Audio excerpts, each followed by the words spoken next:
next to you. Thumbs up.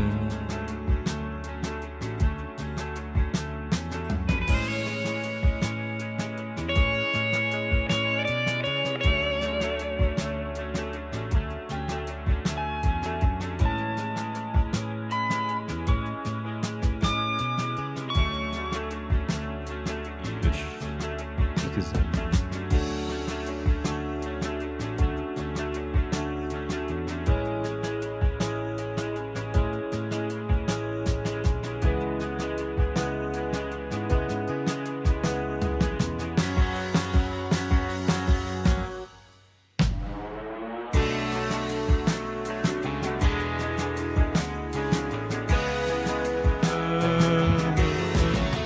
if the party was over and now I'm on earth through you, I will hold you just for a while. Die with a smile. World was mine. I'd wanna be next to you, right next to you.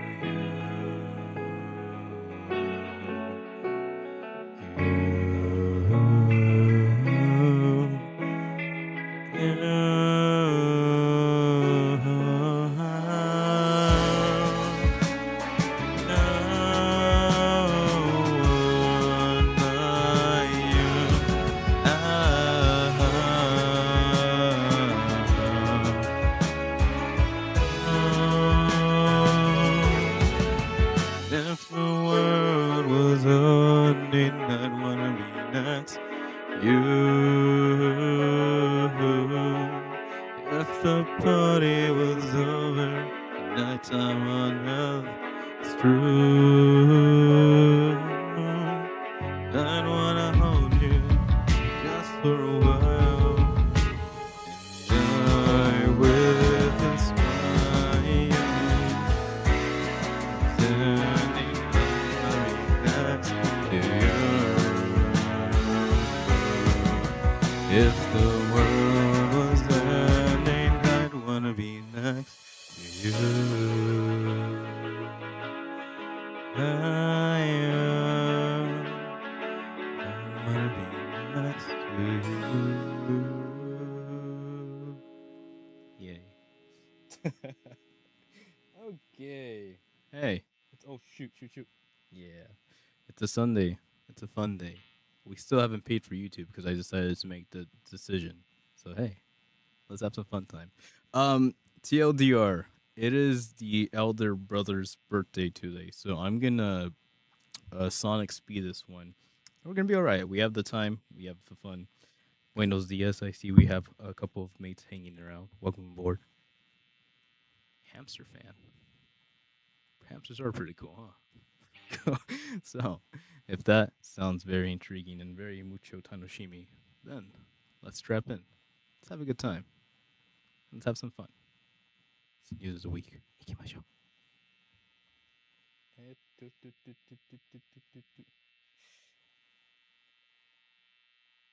Doing this thing. Of course.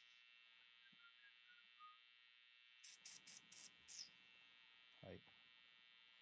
Okay, here we go. Tanoshimi. Right?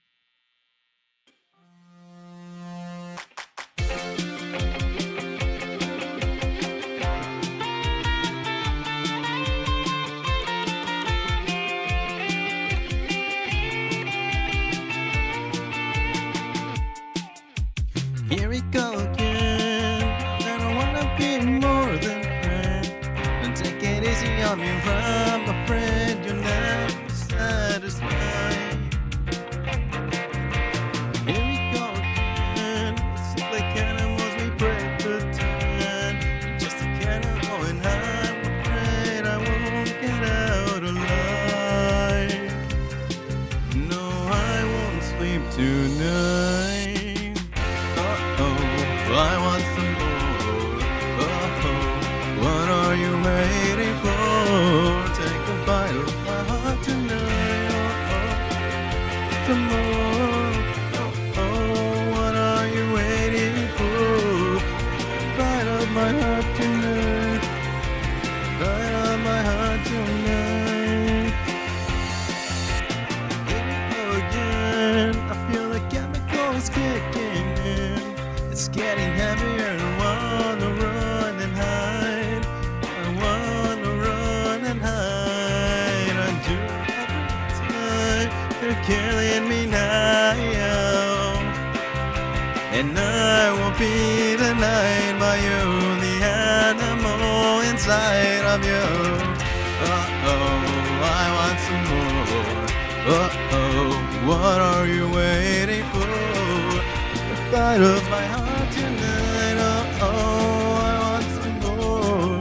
Uh-oh, what are you waiting for? What are you waiting for? Say goodbye to my heart tonight. Hush, the world is quiet.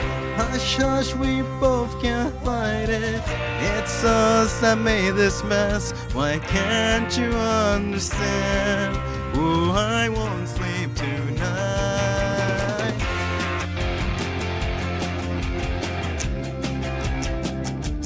Sleep.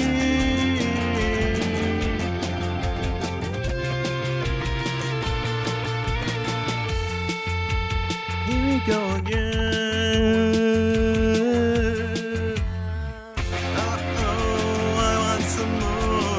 Uh-oh, what are you waiting for? Take a bite of my heart tonight. Oh, I want some more. Oh, what are you waiting for? What are you waiting for? Say goodbye to my heart tonight.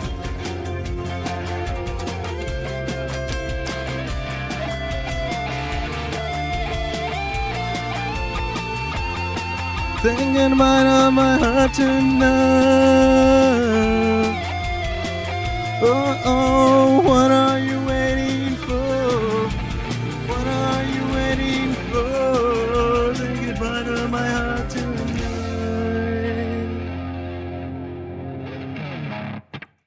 Wow. Now if the ads don't play, now we get to the fun part. Sheesh. Thank you, hamster fan. How many? Oh, don't worry about it. I appreciate that. I really saw abs, and I thought that was unnecessary, but fairly relevant considering that gym day was yesterday. And yes, they do hurt. So, uno mas. Damn, we got this. We got this. Are you? I'm excited.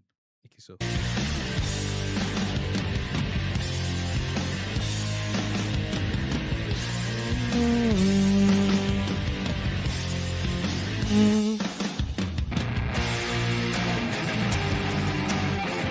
Oh, fair enough.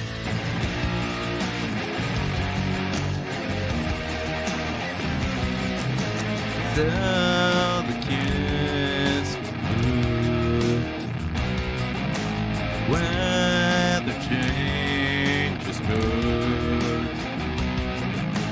Spring is here again. Reproductive land is the one in the likes of predators. Likes to sing along, and he likes to shoot his gun, but he knows not what it means. Knows not what it means when I say he's the one. Likes all our pretty songs, and he likes to sing along, and he likes to shoot his gun, but he knows not what it means. Knows not what it means when I say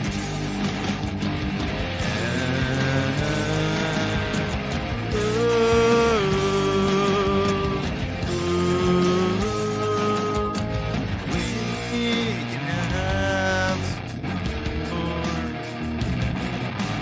Nature is more.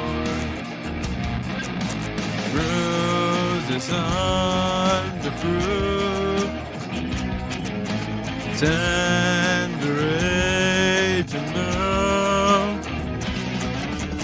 He's the one who likes the pretty song, and he likes to sing along, and he likes to shoot his gun, but he knows not what it means. Knows not what it means when I say he's the one who likes all our pretty songs, and he likes to sing along, and he likes to shoot his gun, but he knows not what it means. Knows not what it means when I say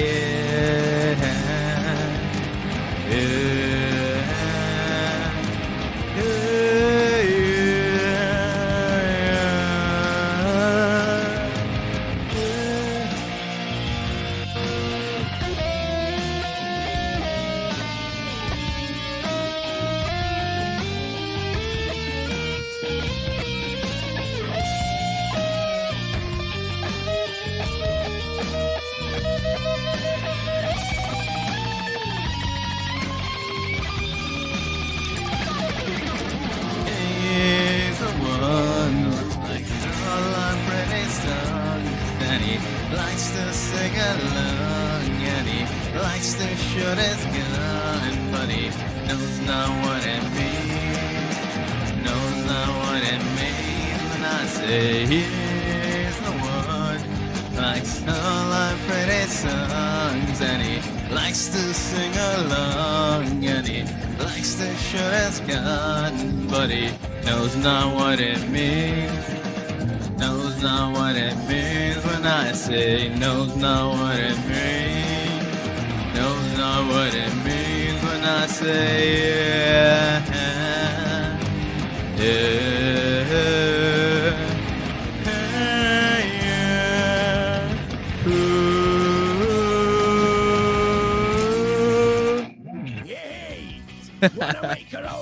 Love that guy. Rest in peace, Kurt. I'm gonna let it right out. Rest in peace, Kurt Cobain. But yes, Doritos, man, Lady, Joseph, Jesus, Mary. That is a fun time. So thank you for enjoying that. Thank you. You're welcome. Got to go.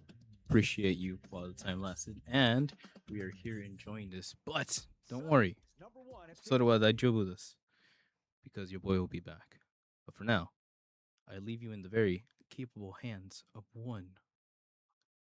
Is he? It's anchor, news anchor, our boy Okami Stitch. So I'll catch you all in the future, and we'll see you in a couple. So, ja, mata ne.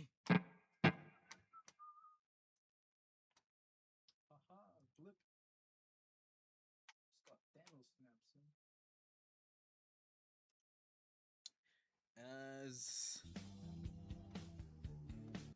let's keep it fly, man. You know how it is. We just play it on the lo-fi and have a good time. So, hello, welcome aboard. It is your boy Okami-san, and we're excited.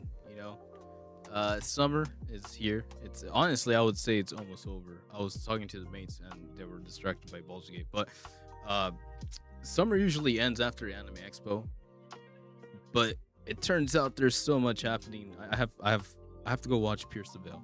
That's it. It's gonna be a good time. And yeah, it turns out it's still around us. The heat wave is alive. We are sweating it out. We're being alive. We're being cool. But there's another fever going around the universe. Yes, Doritos. That is GTA 6. Because GTA 6 had the strongest pre-order campaign on record. It's tracked to sell 37 to 51 million in week 1. And the analytics firm says this is by Chris Scullion over at the VGC Video Games Chronicle. Video game market data research insights since this firm has released new analysis of first week pre-orders. According to analysis, 880 million was spent on digital pre-orders across the US and five largest European markets. Okay. Player distribution, GTA as a guide, Newzoo has estimated total global spending around 260 million in the first week of pre-orders. Quote, that kicks off the strongest pre-order campaign ever recorded, end quote, the firm concluded. The company has also used this data to predict first week sales for Grand Theft Auto 6 when it's released in November. According to Newzoo, hit titles usually follow these sales curves. The brand new IP, which has low pre-orders and takes off after reviewers come in. This quote sequel with performance uncertainty, where players wait to see if a specific sequel is good before buying, and the quote proven sequel, where more pre-orders are booked early. The firm suggests GTA 6 will follow the proven sequel model and predicts by the first week pre-order sales account roughly for 5.8 of total sales. Damn. By the end of the game's actual launch week. Within that model in mind, Newzoo believes the game is on pace to reach 4.5 billion sales by the end of the first week's on sale, meaning roughly 51 million copies sold. Quote, tremendous. The company notes that this is because GTA 6 is the most anticipated game of all time. The pre-orders and could be more front-loaded than usual, but suggests that even this is taken into account with the games that could still be looking at around 3.3 billion in sales by the end of the first week, or around 37 million units sold. Quote, contrary to social media reports, GTA 6 has not done $1 billion in pre-orders 21 weeks out. Newzoo analyst says this is absurd. Given how pre-orders curves look, nothing ever has, and nothing ever will in the near future. Quote, with the data actually shows is 180 million in digital pre-orders spent across the US and 5 largest European markets in the final week of June, translating to a global opening week of roughly 260 million, with most of the ramps still ahead. Quote, run that with a figure through the plausible band of pre-order curves, and GTA 6 is on track to book between 3.25 billion and 5.2 billion in week 1 launch revenue. Even at the most controversial reading, namely that GTA 6 front-loads harder than any major title in our dataset, it lands at a tremendous number by a historical standard. Any historical standard. So what does that mean to the universe? Well, I don't know, man. All we know is that GTA 6 is launching, and it is going to be a PlayStation exclusive. The rumors state that it may only run 30 frames on PS5 Pro, which is the quote-unquote the machine to play it on, and none of that matters. You know what I mean? Now, I'd like to give the universe a bit more of like a leeway to be like, oh, people care about certain aspects, and certain people don't care about certain piece of aspects. They've been trained, they're used to like, living a certain way. That's fine. But then you come around and you think about how like either the game industry, the game market, right, is so starved for something that's worth the purchase. Like, off the top of my head, I can't remember a game that launched in 2026 that everybody was like, "Oh shit, we gotta play that." The closest thing I think we could get to that was James Bond on Xbox, but even then, that's like a very it didn't hit like as something like I don't know, maybe like an Uncharted, which is what I'm pretty sure they were going for. And so I'm going to give the universe a bit more leeway, hopefully stating that they have more self-control than that, or at least they would have, except for the fact that there has been no freaking game this year in the PS5 era as it is. So when somebody like Rockstar GTA 6 rolls up and goes like, listen, man, you guys either take it for what it is or you can continue like not enjoying anything, right? Then yeah, I guess $100 doesn't seem as valuable as what you're getting out of the proposition, which is again somewhat concerning, and it just goes to show why competition, not in a disastrous like, oh, we're gonna break each other's legs or knees type of way, but like in a encouraging the other to like go above and beyond, because they know there's something else that the quote unquote customer slash the guest slash the experiencer can experience if you sort of stop caring about the product, which is where I feel that we're at right now. I'm not saying that GTA doesn't have the stuff. I'm not saying that it's obviously not a technical marvel, but like I don't know, fam. Like I'm set waiting, like not till Jesus Christ. Not till PC, but like yeah, something along those lines. Like something more towards a PC route, or at least something where it gets like fixed and everything is great, you know? 1 pesos? Yeah, man. I'll pay 1 peso for that. I'll give you 1 peso for GTA 6. So yeah, and like, and that's kind of the joke too, right? Because like, if you look at the PSN right now, or at least in the past month or whatever, I bet you could find GTA 5 for like $5. I swear I've seen it that cheap at some point, at some time in the universe, which goes to show that they're making money on the front end of it. That's what they're banking on. So that's good, I guess. But the issue comes from like setting the precedent, which is GTA 6, i.e., why everybody gets out of the way of the GTA 6 release date because nobody wants to get near its launch date. But that also kind of like removes the ambition from everyone else to do something, which is again how you get a full year without any notable game release that we can look at and be like super impressed by. But you know, it's we've been waiting for this for years. People knew that this was gonna happen. Everybody put the writing on the wall and said, "Look, this is gonna sell out. It doesn't matter how much they priced it. If anything, they put it as the same price as Mario Kart, whatever fucking game that's called on the new Switch, which is absurd that Nintendo thinks that's the same price as GTA 6, but that is the world that we live in. So you do you. You know, if you really need to play GTA 6, then go for it. That's all you, man. You're more than welcome to enjoy your life. I'm just again chilling. I'm at the point where like I can wait till it's gonna be on sale. Even if it's not, it's only gonna be $80. It should never go up. If at any point this game price goes up, then we have a different problem. But as of right now, I'm good on waiting till it's whatever. But hey, you never know. And that's your GTA info of the week. But you know what else is a summer blockbuster? Ladies and gentlemen, Christopher Nolan said it will be at least 3 years before we see his next film, after The Odyssey pushed him to his limits. This is by Wesley Yinpool over at IGN. Nolan has established has said his fans won't see his next movie for the last 3 years after directing The Odyssey. Nolan has established a pretty reliable cadence of releasing a movie every 3 years since Interstellar came out in 2014. Odyssey arrives 3 years after its Oscar-winning Oppenheimer, which itself released 3 years after Tenet came out in 2020. Tenet arrived 3 years after Dunkirk, which came out 3 years after Interstellar. Before Interstellar, Nolan was releasing movies on a more or less 2-year cadence, with The Prestige, Inception, and Dark Knight trilogy all coming out within a prolific 7-year period. Noise. Following Memento, Insomnia, Batman, Prestige, Dark Knight, Inception, Dark Knight, Interstellar, Dunkirk, Tenet, Oppenheimer, Odyssey. Today, Nolan asked if it would be another 3 years before his next release, and the director replied, "Oh, at least." The answer, delivered with a knowing chuckle, perhaps signals that Nolan plans a longer gap between Odyssey and his next film than we have seen in recent years, maybe with a break in mind. And who could blame him? I definitely hit the limits of my own stamina and everybody's stamina, I think. Quote, he said of making The Odyssey. I mean, it's The Odyssey. Of course, it should be difficult. We're not doing the job right if a film of The Odyssey, if it doesn't seem difficult, end quote.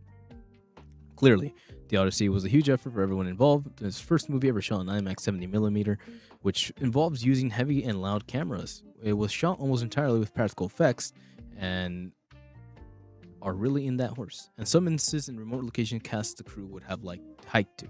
Damon himself has discussed how tough it was filming The Odyssey, which he said it had a profound effect on them.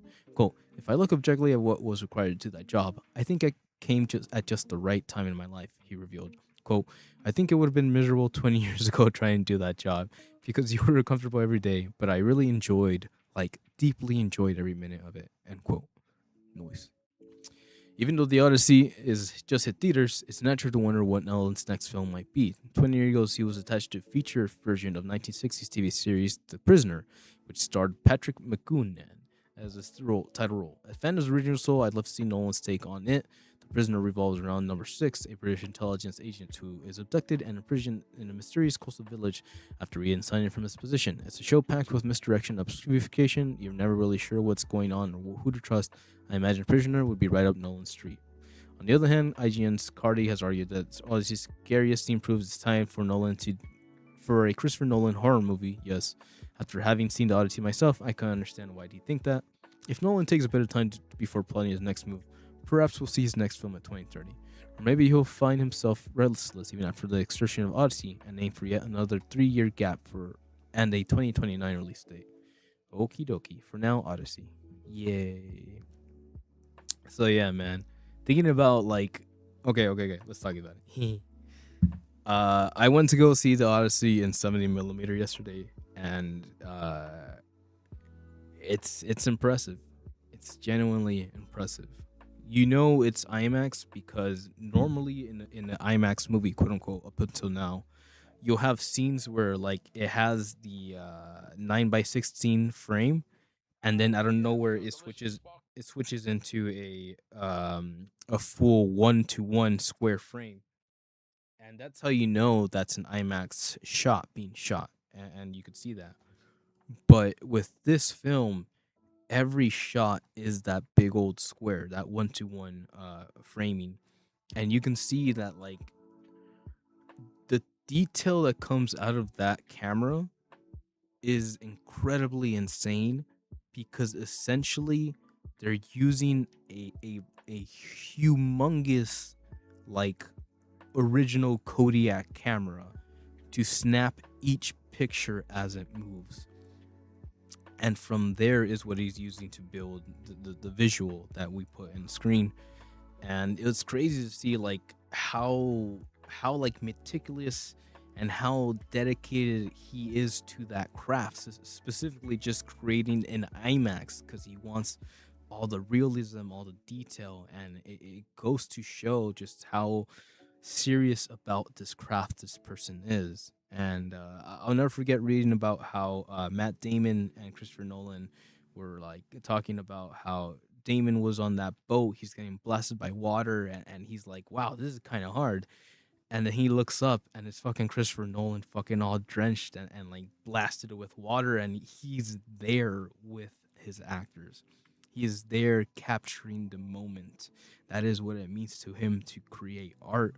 So for him to do all of that and to be able to be they filmed all of it in 6 months, I believe is what Damon said. But to do all that and to get all the processing done and to have to be able to be you know what, that's great, let's take a break, I need my time, is quite the inspiration. I think as a universe we're also used to people going oh, you need to hustle, man, you need a hustle culture, you need to keep on pushing, you gotta keep on uploading, you gotta do blah, blah, blah, blah, blah. And that is a rat race. So it's refreshing to see someone who has such a powerful craft and is dripping in pure talent when it comes to deciding to create a project and committing to that project.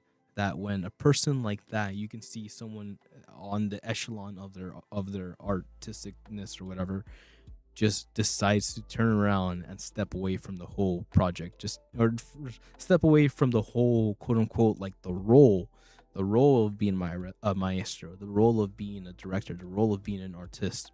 And instead of doing that, they just take a time and said, no, it's time to stop, and this is my time, and I'm gonna go hang out with my family, I'm gonna go kayaking, I'm gonna go do what I want to do for myself. That to me is more inspirational than someone who is unfortunately killing themselves or whatever, just to get something completed.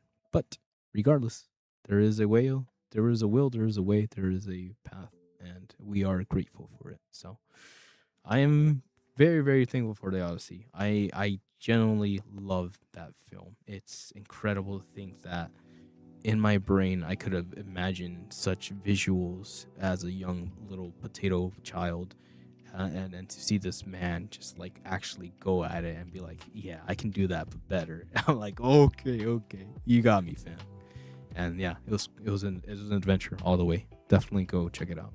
So, but if you needed more inspiration, Uma Musume Pretty Derby franchise world tour concert performance comes to Los Angeles in October 2020 to 23rd, 22nd to 23rd. This is by Alex Mateo over at Anime News Network. Side Games, Uma Musume announced on Thursday that Uma Musume World Tour, 7th event World Tour, stage level tour will come to Los Angeles Peacock Theater on October 22nd and October 23rd at 7 p.m. Tickets for live concert performance go on sale July 23rd at 10 p.m. True Stage, nice. Day one, you got the voice actresses all playing their little respective horses. Hell yeah. Tokai Teiko, do we know these people? I don't think so. Cute. All right. I think I know that one. No. Black? No. Kita-san. No. Jungle Pocket. Tour has its first event in Tokyo on June 20th. Tour will have stops in Los Angeles, London, Seoul, and Yokohama. This marks the first time franchise live musical events will be performed globally. 6th event, the New Frontier ran in Saitama. Uma Musume Derby launched in February 2021, and the game was released in Slade in winter 2018, delayed until the raised game's quality. Game launched in 2021. Alrighty. Game launched in English for Android devices in 2025. That was last year. Game won Best Mobile Game at the Game Awards 2025 event last December. Wow. Very cool. So in case you are a big fan or in case you are in need of some true horse girl inspiration, then yeah, you got yourself a pretty Uma Musume tour thing. And yeah, you know what? This is the one time. This is like the one few times where like I feel that this event is completely justified. Because one of the whole shticks is that they have like a little tour where they sing, right? So for the idea that they're gonna go to stage and sing for the fans as their horse little cosplay characters, I think is a really, really like inspired creation. And I'm pretty sure whoever came up with Uma Musume kind of like came up with that whole concept really early on. So shout out to them for having a vision. You know what I mean? And if that's your carrot on a stick, then go have fun. Enjoy yourselves. Live a little. Unless you're from China. Because one country is already trying to outlaw people from falling in love with AI chatbots. This is by Zach Kotzer over at Otaku. I've never seen this movie. AI's bots are now required by law to inform you that it's not you, it's them. New regulations introduced this month. The Chinese government is instructing major tech firms such as Alibaba, ByteDance, and MinMax to prohibit flirtatious behavior from their AI products, hoping to stem behavioral issues related to robot romantics. Quote, they don't like the idea of large portions of the population being in deep emotional relationships with chatbots. Carneades Matt Sheeman tells the Wall Street Journal. Quote, that could have negative psychological impacts on them. That could lead to addiction, dependency, and a whole bunch of other social ills. This is very true, by the way. While the Wall Street Journal attributes the new rules slumping birth rates, think of the children. A fuller scope reported by economists shows China is hoping to cut a wide range of AI psychosis at the pass. Some laws mirror those already introduced in parts of the United States, such as New York banning minors from using AI companions or requiring that they regularly remind users that they aren't real. Other rules are more comprehensive, reducing human-like, don't worry about it, human-like, reducing human-like behavior and forbidding pornographic imagery. China also wants more thorough testing and development of AI products so that they do not endanger existing relationships or make users more antisocial. That's pretty good. Preventing a relationship with your work computer isn't just up to productivity or cut down to HR nightmares, and these dangers are hardly limited to China. The ELIZA effect has been well documented since the 60s. People statistically form emotional bonds with anyone or anything that reaffirms them, including, if not especially, chatbots. Many AI companies instruct their products to provide relentless positive reinforcement, since any friction might drive potential customers away. The singular decision has unleashed a bizarre hell. Addiction issues, romantic disasters, abuse advice, and even violent incidents have begun spiking from overly dependent AI users. A big part of the sell in investors is how human-like these bots can be, even though their anthropomorphism is an overall farce. Throughout last year, the spate of cuts quotes emerge online from what users believe were mystical instructions from chatbots. Elsewhere, officials are still investigating the role of OpenAI played in a school shooting in British Columbia. The damage of overly familiar AI does not stop at just broken hearts. Wow, that's pretty intense. Yep. So yeah, we're there. China obviously being like the leading developers in artificial intelligence. Doesn't surprise me that they're like at that point. It honestly is only a matter of days before it happens here in California, or I mean in America. But in general, Silicon Valley and all that. But in general, like we'd have to assume that there's some laws in place, quote unquote. But at the same time, how can you really prevent someone from like just, you know, breaking, hacking, all that stuff? So we're already at the dangerous place where like the things that they want to stop us from doing is things that they should have thought of before fucking opening the floodgates. But that's what some dumbasses in orange do in the Oval Office these days. So I don't know. What do you think? Think you can ever fall in love with a robot that doesn't have any way of physically reapproaching that affinity? I don't know, man. That's rough. I'm a physical person. A physical touch is my language. But so is Fortnite, apparently, because Fortnite has started adding AI voices to its NPCs for an upcoming conversations feature. Voices will be used in Gemini-powered conversation on user-created islands. All right. Epic Games has announced that it has now added consistent voices and personas to 36 existent Fortnite characters when they're used as NPCs, and says more will come over time. This means that if the character are encountered in creator-made islands in the game, they will now speak to the player in an AI-generated voice, and if the creator chooses to enable L-powered NPCs. The main purpose for this is Epic's upcoming Conversations feature, which it plans to take out of its experimental phase at the end of the month and roll out from July 30th. When it rolls out, users who create Fortnite highlights will be able to add their own AI-powered NPCs who can have real-time conversations with a player, powered by Google's Gemini's AI and 11 Labs' 11v3. I'm going to open a window. I was about to just talk about the Darth Vader thing.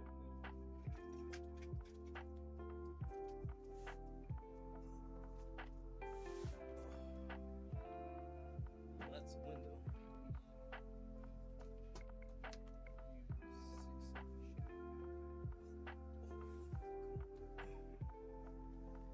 Yeah, remind me to never do that again.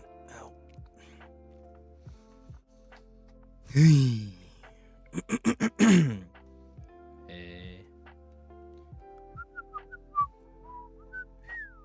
That part. 36 skins now have AI voices. When announced in Conversations feature back in April, Eric said instead of authorizing dialogue speech for characters in your islands, Conversations transforms an NPC into AI-powered character capable of unscripted dialogue and interaction with players like quest giver or narrator. Quote, you define who the character is with simple prompts, how they think and what they know, and how they behave, and then select the voice that matches their persona. On 36 characters reflected, all of which are original Fortnite characters, like Fish Sticks and all these people, 17 had their voices and personas locked down by Epic, so they sound and react in a way that you expect right out of the box. According to Epic, each character's AI voice is powered by performances captured from independent professional voice actors specifically for use in developer-made islands. Quote, the actors agreed to have the performances used to develop voice models that create and spoke in responses for these LM-powered Fortnite characters. Our next step is to work with the relevant guilds and character voice actors who have previously worked in Fortnite Battle Royale and explored possible opportunities to make the original voices available across their ecosystem. Fortnite has experimented with AI voices in the past, mixed results. The game added Darth Vader chatbot during one of its sessions last year. This allowed players to interact with the character, who responded with the iconic voice of the late actor James Earl Jones. This naturally led to players trying to break the chatbot restrictions by tricking Vader into swearing or saying otherwise inappropriate things. Epic said Jones's AI-powered voice was used with permission from his family, but American Actors Labor Union SAG-AFTRA criticized the practice, arguing that the tools still took work away from other actors who could have voiced the character in his video game form, such as those who voiced Vader in previous games. Quote, it's not clear whether Epic's statement that its AI voices were supplied by independent professional actors meant that these actors aren't part of SAG-AFTRA or any other actors union. Wow. So a lot of stuff happening over there in Fortnite. Things keep on changing. Full moons, am I right? Things keep on changing over there in the Fortnites, and apparently the AI revolution continues on and on and on and on and on and on and on and on. So, thinking about that, wondering how they're gonna end up and if it's even worth it, man. Because again, this is gonna be added to the creative mode maps, which is like nothing to do with me, quote unquote. But who knows? Maybe they add these things into the battle royale or something, and we figure things out from there. But I don't know. Keep an eye on that in case you're wondering why things get so expensive. It's for your Fortnite AI companions. And apparently for Eric Trump, because don't worry, it's not political. Eric Trump is building an army of humanoid robot soldiers. This is by Zach Kotzer over at Kotaku. Oh, laugh all you want. When that breakdancing robot eats a mouthful of pavement, or when Robo Olaf short circuits and ruins Disneyland vacation. Get your licks in now, buddy, because one of Eric Trump's totally real robot army is up and running, and we'll see who gets the last laugh. EMP grenades. According to a report from Wired, a recent startup is building an army of to the future, specifically to the future of 1991's Terminator 2's Judgment Day. Future Foundation Industries is a company developing humanoid robots for combat, while military robots contracts are common in humanoid robots for combat. Overrun with a variety of certifying drones, what separates Foundation is that these killer bipeds are their flagship focus. The other distinctive element about Foundation is their chief strategy advisor, Eric Trump, son of Donald. Quote, people don't realize he's actually an engineer at heart, Foundation CEO Sam Pethick tells Wired, so he does a lot of milling and things like that at his home. While Trump told Fox News the company secured a $24 million contract, from the Pentagon, Panthick is more cagey about whether his involvement has secured any specific funding from the White House. Humanoid androids make for good starlight covers and pirate rides. But robotics experts have long criticized the pursuit of human-shaped robotics. Replicating human walking and running patterns for a variety of terrain is notoriously difficult to engineer. The CEO contract is broken. MIT's Rodney Brooks tells Wired, we are likely a decade plus away from a bipedal robot that can safely navigate a door frame. Replacing human boots on the ground with metal ones may not be as effective as wheels, treads, or airborne drones. The juvenile pursuit of humanoid robots have long been a grievance for YouTube Angelina Collier, who bemoans the fantasy of robot waiters and janitors over the more purpose-built ketchup bottles or Roombas.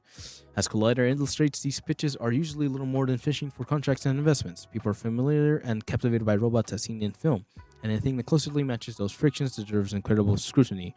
It's a very Trump brand to pursue the most bombastic method, regardless of practicality. Ideally, we don't have any killer robots roaming around, regardless of legs. At the time of writing, we should be most concerned for the kids getting roundhouse kicked by automatons that weren't supposed to do that.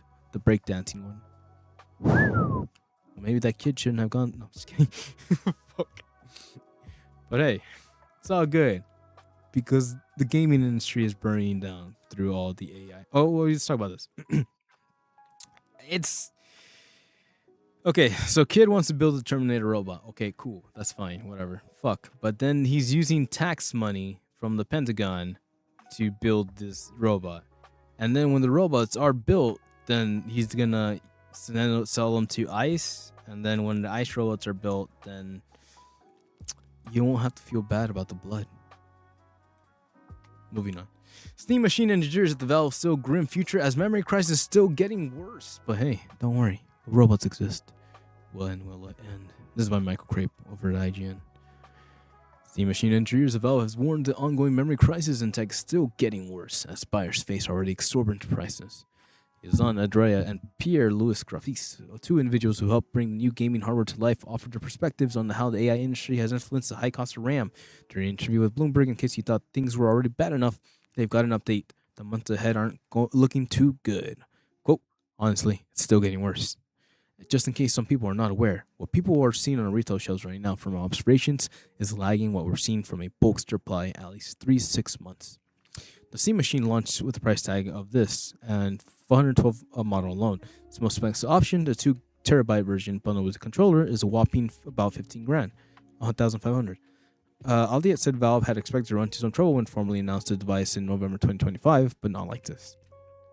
Graphite went as far as to say that Valve had been building everything we can to get our hands on, adding the company had been limited by memory capacity, for sure. We knew we were going to have an issue with sourcing, but the extent was beyond anything we actually expected. Part of Valve's time during what had rapidly become a tumultuous period for tech has seen it struggling to keep up with the demands of the Steam Deck 2. The Half-Life company said it would, quote, love to make the Steam machine more affordable, but warned that a price drop wouldn't arrive anytime soon. Valve is far from the only company to ring alarm bells when it comes to the memory crisis from the last few months. Micron CEO said he expected RAM shortages to last through 2027. Epic Games boss Tim Sweeney warned in late 2025 that high-end PC gamers would struggle with prices for several years, and Sony and Microsoft charge ever closer to the release of the next-gen gaming consoles. The former has said it's still deciding when and how to launch the PS6. Yeah. So yeah, congratulations. We have a new box that is absorbing all the RAM in the universe. But yeah. What's really sad about this, honestly, this just looks like my fucking mini PC. It's crazy. What's really sad about this is that I think this is the second time they've been cucked like really bad because they released like a Steam machine like years ago, right? But it also like underperformed because something happened in the industry. Yeah, it sucks for them, man. And it's not like a terrible. Oh shit! I can buy this. I could buy this and use this as my gaming machine. And it's not like a terrible option either. It just doesn't feel like it has the power that it needs to run. I really think this is about as strong as like my personal mini PC, and my mini PC is about half of the size of this. But I'd be curious to see if like it connects or it has a RAM, yeah, like a RAM, like a like graphics card extension capability. That might actually convince me, but still. So I don't know, man. It's rough. You better start like it's crappy to think that you either have a computer now or you have to quickly start choosing a side because things are gonna rapidly start imploding, and that sucks. That really sucks. It really feels like it's the end of an era. Pompeii is happening, baby. It's over. But in case you were worried about government, Saudi Arabians EA took over, reportedly set to clear EU hurdle. This is by Levi Winslow over at GameSpot.com. After announcing its $55 billion acquisition of EA in September 2025, the European Union is reportedly set to approve Saudi Arabia's public investment purchase at the end of July, according to new reporting from Reuters. As Reuters reported in July, people familiar with the deal said Saudi Arabia will secure the EU's approval by under EU subsidiary rules. This means that right after EU completes the preliminary review under its foreign subsidiaries regulations on July 22nd, the purchase will personally be cleared to go through on July 30th. All told, the deal is expected to go with unconditional EU clearance under merger rules. FSR merger is meant to prevent non-European subsidiaries from distorting competition in the EU's internal markets. However, as Reuters reported earlier this month, FSR receives tons of criticisms that the regulation was too bureaucratic. Now, the FSR is essentially being moved aside by European Commissions and the EU's competition enforcer, Saudi Arabia's PIF is seemingly poised to acquire EA. Rumors that the deal swirled in 2025, which saw Saudi Arabia, PIF, the private equity firm Silver Lake, and Jared Kushner's Affinity Partners all involved in the purchase. Get here. Purchase. Well, Jesus, Mary and Joseph.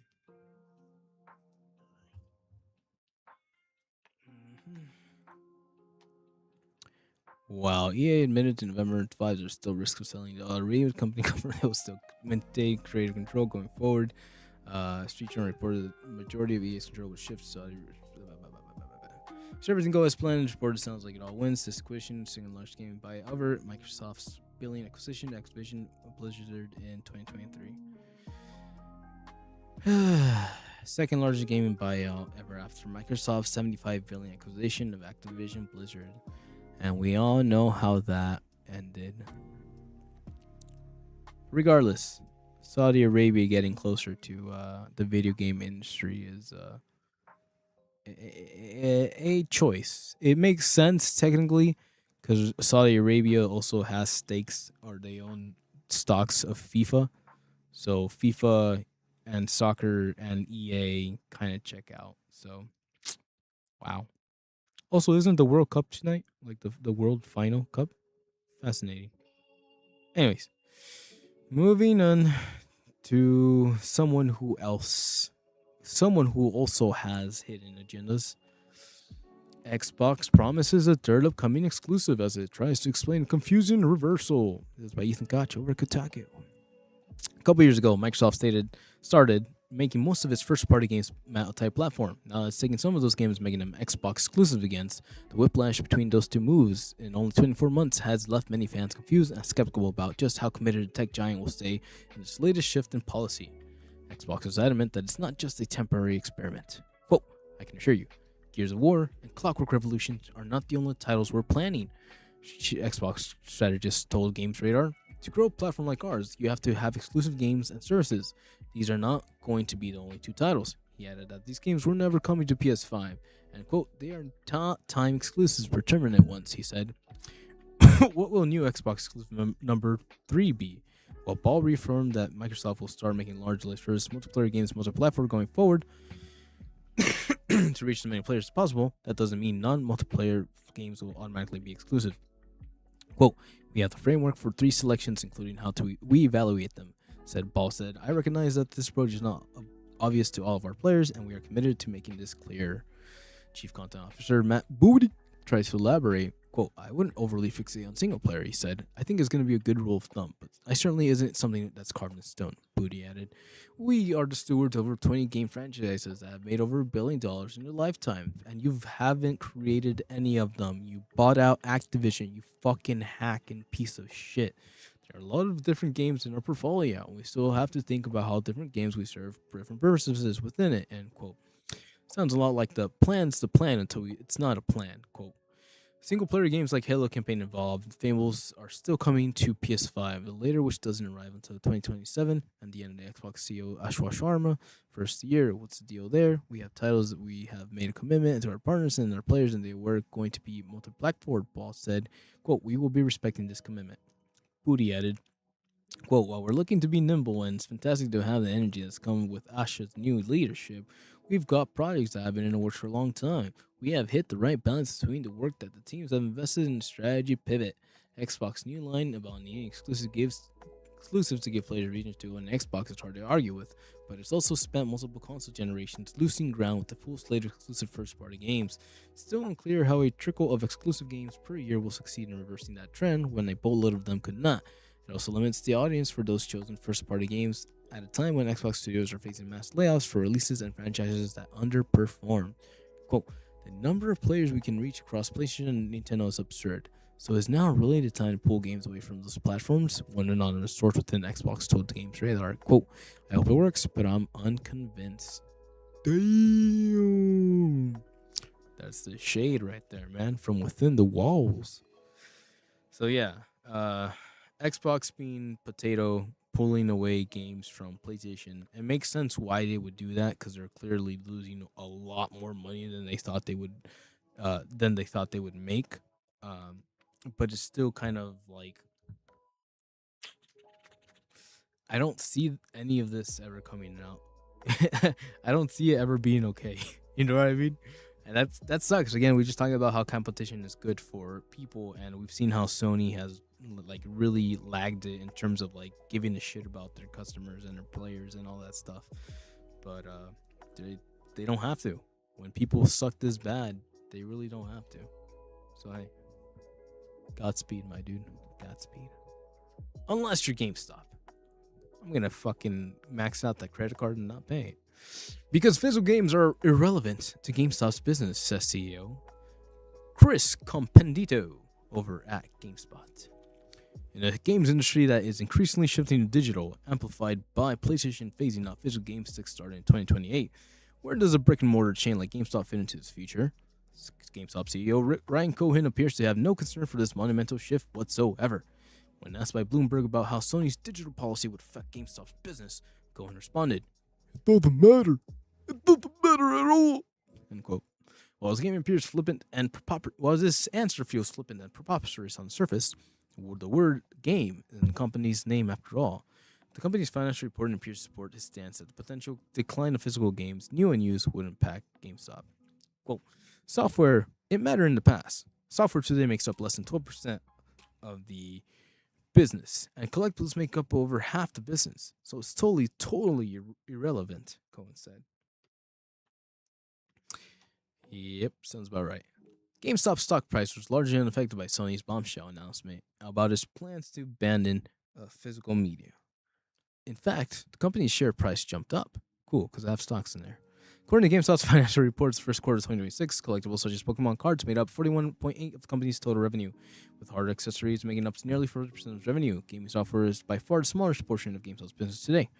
Bloomberg also bought up Rockstar's plans for Grand Theft Auto 6 this list release, having no resale value for retail like GameStop. Cohen pivoted the conversation hard, saying he wanted to, quote, go back and talk about eBay, referring to his ongoing push to acquire the famous online marketplace, and turned a combined eBay GameStop entity to a $1 trillion business. How Cohen hopes to achieve such feats is unclear. What is clear, however, is Cohen's apathy towards a medium that built GameStop business in the first place. So yeah, there's that. Also, eBay said they weren't interested in the bid, so like they even laughed at the guy. So I don't even know what this fool is smoking at this point. But hey, it makes sense, right? They fucking sold out. They started selling Pokemon cards, and that's all they're really known for now. It's really sad. GameStop used to be like a beacon of like it used to be a library of video games, and now it's just filled to the brim with fucking cheap ass plastic. But hey, that's the way it goes, man. And yeah, I don't know. I have a GameStop credit card. Like I'm just gonna go there, pre-order the bullshit that I want, and then get out and call it a day. It just is fine. I understand. Like it's for next generation. Some kid's gonna go into that store and GameStop is gonna be this brand new thing for him. But like for me, someone that remembers going into this building and then the walls being stuffed with like game cases and different like games and like consoles and stuff, that will never be replaced in my brain. So all things come to an end. Godspeed. Because A24 addresses copyright strikes on Backrooms fan art after director Kane Parsons promises to investigate. This is by Virginia Glaze. A24 has issued a statement clarifying numerous takedowns notices filed on behalf of its brand after Backrooms director Kane Parsons promised he'd investigate. A24 published their statement via Instagram on July 14th, just 2 days after Parsons responded to a Reddit post from a user claiming their wallpaper pattern had been pulled from Redbubble over copyright infringement. As Kane Parsons has made clear, Backrooms is one part of an infinitely bigger ecosystem, rife with creatives who have every right to tell their own version of their story, they wrote. Quote, yesterday we were made aware of an automated claim submitted to Redbubble on behalf of A24 and Backrooms Movie. We immediately began the process to reverse it and reinstate the listings. A24 makes no claim of ownership over the yellow paper and original post referencing it or any of the community works that have since been built around it. We will continue to support the artists who like and Kane were inspired by it. This marks the end of a frustrated saga for affected Backrooms fans who saw all manners of works restricted due to these automated copyright claims. One indie developer stated that Backrooms inspired game had been pulled from the Google Play Store due to the issue, while others had artworks of liminal office spaces taken on by Redbubble on behalf of A24 LLC. Parsons has previously promised to look into these issues both on Reddit and Discord server. Recent messages shows Parsons surmising that the cause of these takedown notices was likely the result of confusion and poor communication internally as a third-party system error in regards to the Redbubble items. The notices on different platforms were seemingly just coincidences and bad timing. Stated that he does not believe the matter points to the narrative that A24 is going on a copyright spree, end quote. Quote, they are very much on the side of the community over here, he wrote. They have been insistent since day one on keeping the community protected as it always has been, end quote. Parsons' Backroom film was big at its office, earning $37 million against a $10 million budget. 8 out of 10. Kane Parsons blends superb visuals and excellent characterizations with Lord Backrooms create a terrifying and thrilling big screen debut for a liminal horror classic. Very nice. But crazy too, no? Like y- the thing that pisses me off most about like YouTube and its copyright system is that like it's very analytical. It's very anal. It's like I I at this point in the universe, I'd have to assume that there's an AI model that can go through like any movie, right? And it absorbs that movie and it searches for any clip of that on your video, and then it flags it and it goes like, "Oh, you can't be monetized," or not that I do monetization, but you know the whole point. It's like, "Oh, you can't. Oh, this is copyright." Oh. And it's so stupid because stuff like this, that an open source project, quote unquote, goes around, or something like A24, for example, someone within the company of A24, whether it be a lawyer, whether it be a fucking some dumbass CEO piece of shit, goes around creating an AI model that starts flagging everything around, and it may not seem like a big deal, right? It's like the back rooms or whatever. It's whatever. But the idea that a fucking company can go around bitching about like, oh, you're copyrighted. You can no longer, you can no longer view this as restricted, because they want to, just because for the simple act of wanting to fucking hoard everything and claim everything or make a fucking profit about something, is the worst disappointment that we're at. Yeah, baby. So that's where we end with that one. I'm gonna leave it there with that. I do believe that it's cool that Pearson is standing up and being like, "Hey, man, we should look into this because that's not cool. It's like an open source thing. No one at the fucking A24 created Backroom, so you guys can fucking stop being stupid ass pieces of shits and get off their fucking potato high horse." Honestly, shit like that is fucking retarded, and it pisses me the fuck off. And the fact that it's normalized by stuff like YouTube and stupid ass fucking CEOs that want to create their revenues is what pisses me off the most. Just let the fucking art exist, and thank God there's still people who are standing up for it. So hey, that is where we end with that. So, kind of a lot going on, don't you think? More and more, it just feels like we're barreling towards a digital future, and we have nobody that understands what that is. Nobody in power, nobody who's out there making the right decisions that understands what these choices mean for humanity. And that's incredibly disappointing, because it means that the voters become apathetic as they come to realize that no matter what they vote for, the fucking fossils in office won't understand or consider what it is that we're trying to express. So it's very dangerous, man. It's very dangerous to just sit on your laurels and pretend that everything's okay when you have a whole community tell you that you need to get your shit together. But here we are, and here we stay. And I hope that for some grand purpose in the universe, that you enjoy that. And it meant something, and we learned something, and that we move on today. All right. So we're approaching on that time limit. I'm gonna say 12:30 is a good spot to be running. So hey, gonna bring back our friend from the nether realms. I'm gonna say hi, and we're gonna have a good time. Chotomate.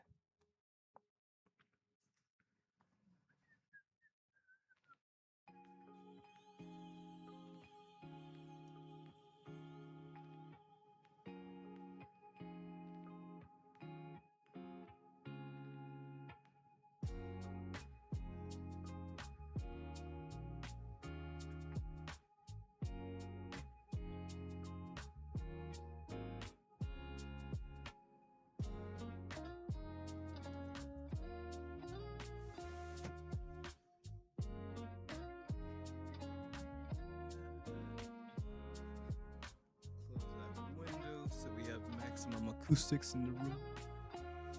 How to get the guy out here.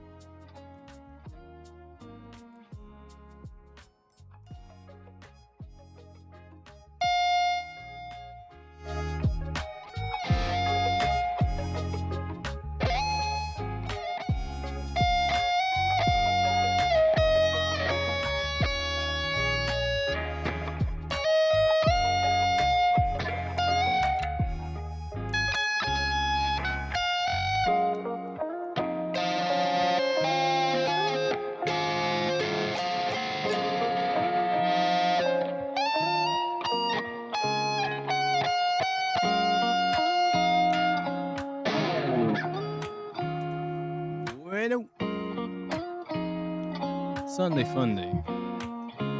My kid turns 20, no, 33? 33, 34. I'll have to ask him later. So, hey, never know. Life moves on. And if that means we have to share the universe with robotic beings, then I would hope we get along. At the very least.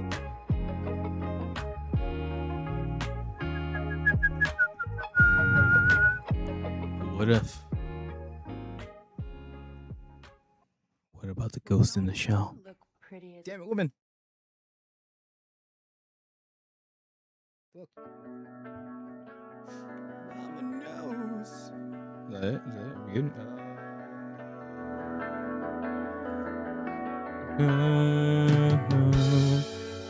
I never said I'd lie and wait for her.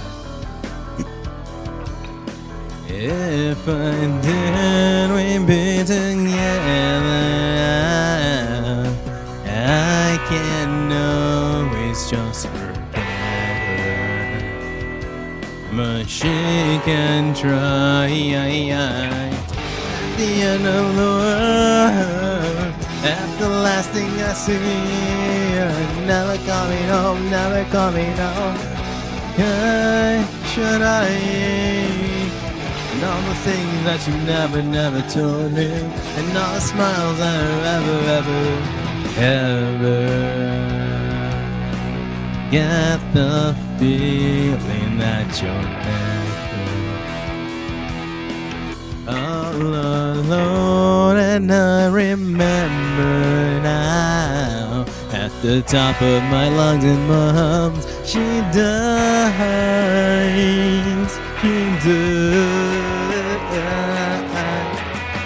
At the end of the world, that's the last thing I see. You're never coming home, never coming home. Should I? And all the things that you never told me, and all the smiles that are never gonna catch me. Coming home, never coming home. Should I? Should I? And all the wounds that are never gonna scar me, and all the ghosts that are never gonna catch me. If I fall,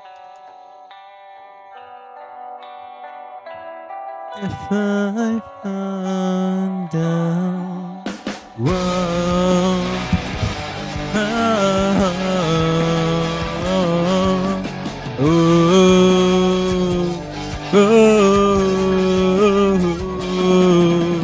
oh,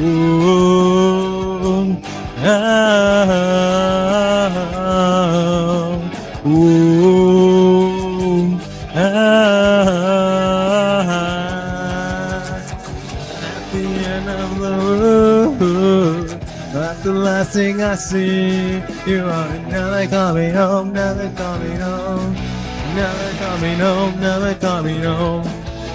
And all the things that you never told me, and all the smiles that are never gonna hold me, never coming home, never coming home. Should I? And all the wounds that are never gonna scar me, for all the ghosts that are never gonna. Went too far. No, like that.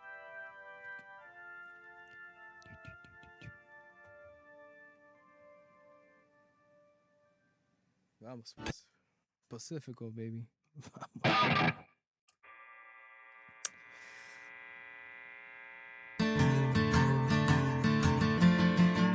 Saigon. I gotta go party. You gotta buy beer. Yeah, you've been alone, been gone for far too long. But for the thought that we've been through, after all this time I'm coming home to you.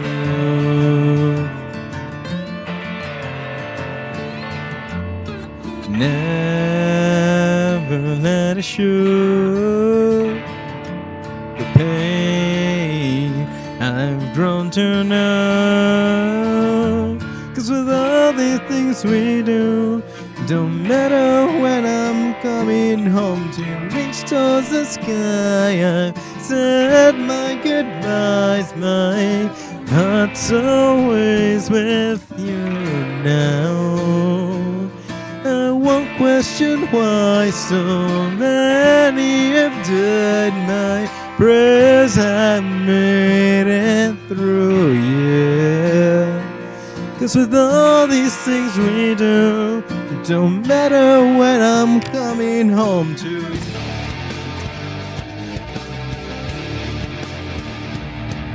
Yeah,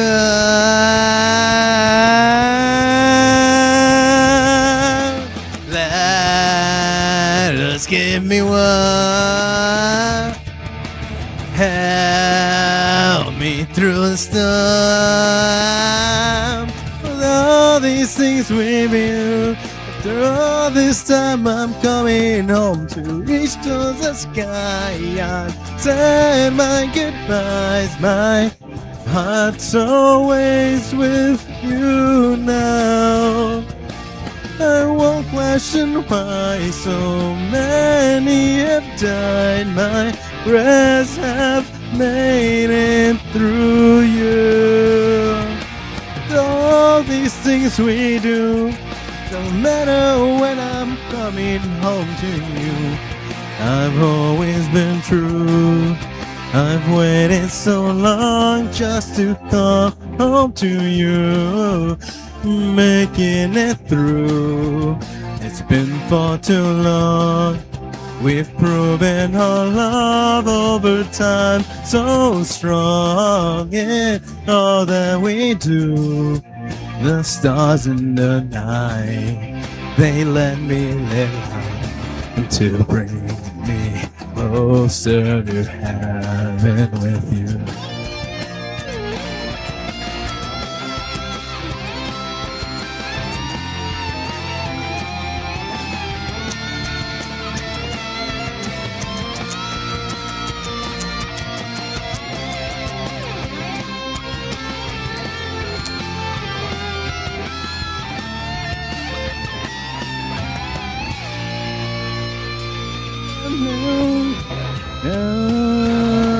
Reach for the sky, I said my goodbyes, my best always with you now.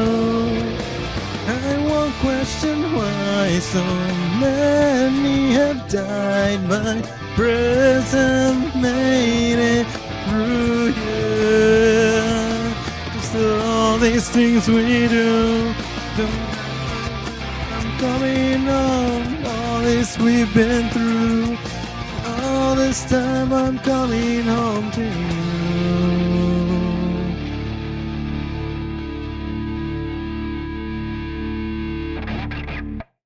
Only Cascade Platinum Plus. Just like that, baby. Just like that. I fucking hate you too. Yosh. Bueno. If that wasn't cool enough, bueno. Maybe you should find a refrigerator. But my time here is done. Thank you all for being cool. Thank you all for vibing. Thank you for being born. And hydrate. Get some sunscreen. And I'll catch you all in the future. But until then, thanks for watching. Ciao. Matane.